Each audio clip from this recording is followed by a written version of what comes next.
We're here at Mariemont I'm Greg Waddell. We're here at the football stadium, which of course also doubles as the soccer stadium. And we're here with the girls' head coach, Mike Haney, for Mariemont High School. Coach, appreciate you spending some time. In fact, the girls out on the field practicing right now. So I was just saying, get you back down there as soon as we can. We don't want the girls running the insane asylum down there. Thank you very much. Well, let's talk about the season a little bit right now. 3-1 in conference in the CHL, 6-3-2 overall. Tell us a little bit about the season thus far. Season's going well. We had been dealing with a little adversity, a couple big-time injuries that have a couple of our key players out. But I got to give these girls credit. They've stepped up, and we've filled some of those spots, and girls are stepping up. And it's really fun to see what's happening out on the field right now. And we'll talk about the players that are out there right now. About the injured players, though, and maybe their prognosis. Any chance of? I know we're late in the year at this point right now. One will be out for the rest of the season.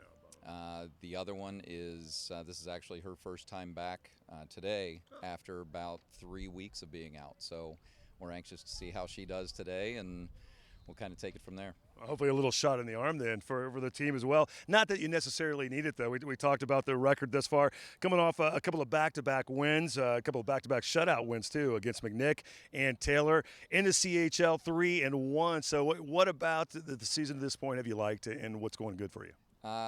It's as far as league play, it's gone pretty much as expected. Indian Hill is the team to beat. Sure.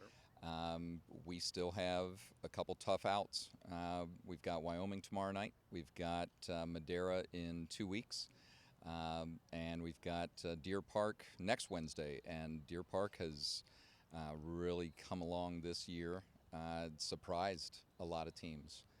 Pulled out a draw with Madera. They're probably looking at a number 3 seed for the Division III tournament. So we've got 3 tough league matches ahead of us. I like our chances. We're playing well. We're peaking at the right time. Things are going well. When you look at the last several years for your team, 20-plus winning seasons, first of all, straight, that's pretty impressive in itself. But now trying to get to the top of the CHL as well, you've been so close there, and you're right. Looks like you're right in position again this year to be there.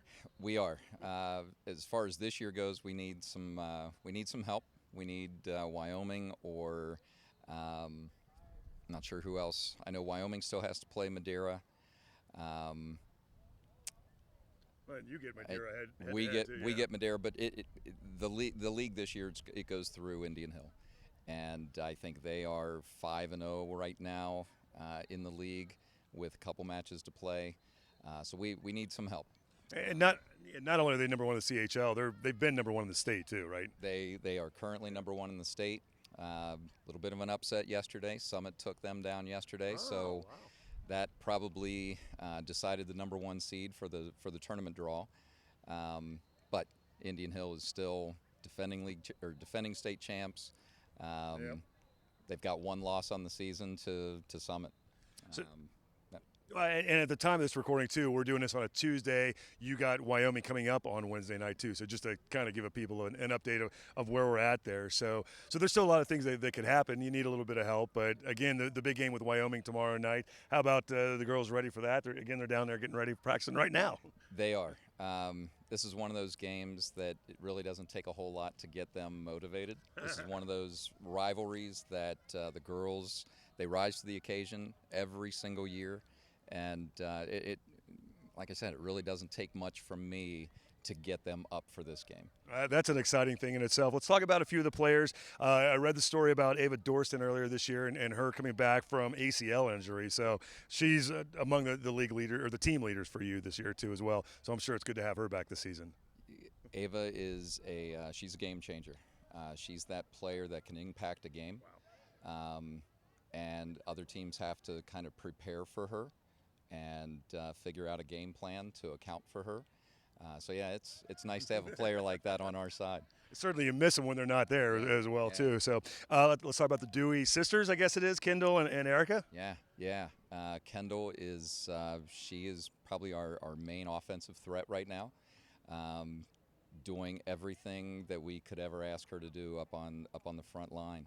And then Erica came in as a freshman, and she's been she's been earning time in the goal and actually splitting time with our junior goalkeeper, and she's impressive every time out too. So yeah, the Deweys are it's a good family to have around. And then you mentioned Maddie Hartman; she would be there, or you mentioned the other goalkeeper splitting time. So junior and freshman goaltender. So not that you're looking ahead to next season ever, but that certainly bodes well for the future, though. It does. We won't miss a beat.